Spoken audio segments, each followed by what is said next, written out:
Complicated مسئلہ بنتا جا رہا ہے، اور اس میں پریس کی آزادی کا مسئلہ بھی بنے گا، پریس سورسز کا مسئلہ بھی بنے گا، اور سو آن اینڈ سو فورتھ.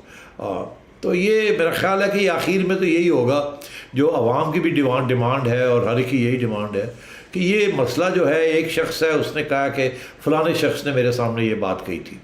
اب ایک شخص، دونوں ریٹائرڈ جسٹسز ہیں، ججز ہیں، ایک جج دوسرے جج جیسا ہی ہوتا ہے at the end of the day.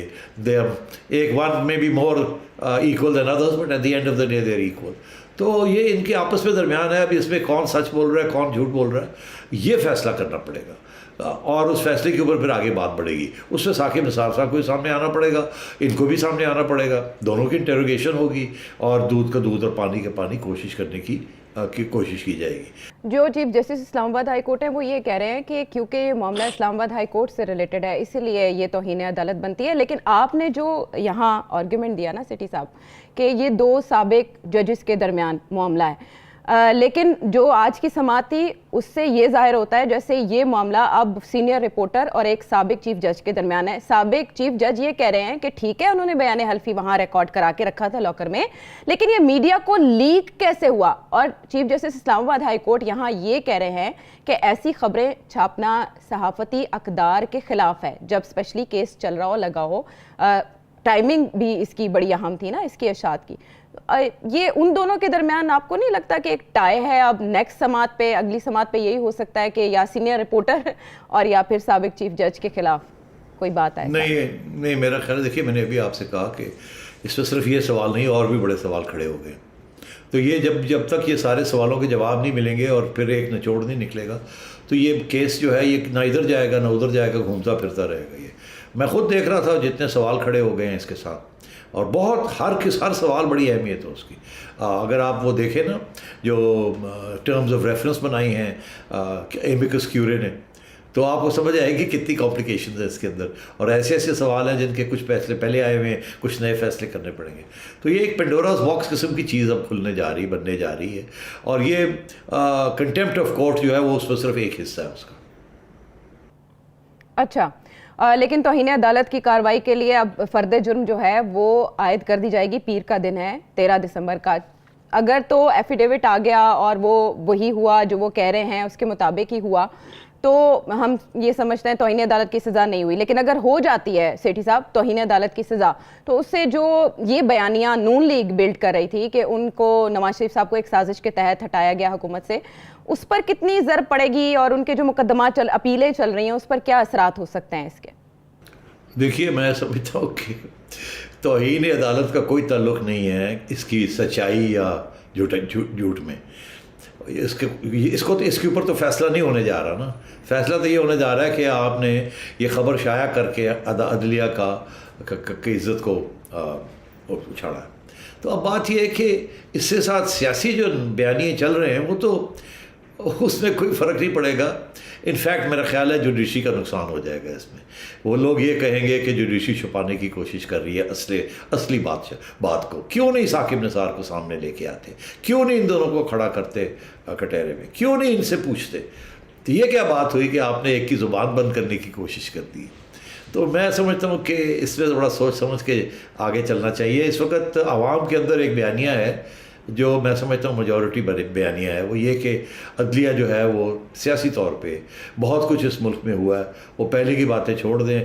اس ملک میں جس طریقے کے ساتھ نواز شریف صاحب کا جو عدلیہ کا سینئر عدلیہ کا رویہ، خصوصاً کچھ ججز کا، اس کے اوپر تو بہت کچھ باتیں ہو چکی ہیں، اور دن بدن دلیری کے ساتھ لوگ باتیں کر رہے ہیں. اور تو یہ رکے گا نہیں ایسے. یہ اسی سے سٹیج پہ رکے گا جب آپ اس کو سامنے لائیں گے اور دھلائیں گے اس کو، اور پھر پتہ چلے گا کیا بات ہوئی. اس کو چھپانے کے ساتھ، اس کو لڈ اوپر لگانے کے ساتھ، ڈائیورٹ کرنے کے ساتھ، یہ ڈائیورژن ہے یہ میرے حساب سے کنٹیمپٹ آف کورٹ. آپ کا خیال ہے عدالتیں جو ہے اپنی عزت اس طریقے سے کراتی ہیں؟ عدالتیں اپنی عزت اپنی ججمنٹ سے کراتی ہیں، یہ نہیں کہ کسی کی زبان بند کرنے سے کراتی ہیں. 13 دسمبر کی سماعت پہ ہم نظر رکھیں گے اور اس پر پھر آپ کا تبصرہ جانیں گے فرد جرم عائد ہونے کے بعد. یہاں پر جب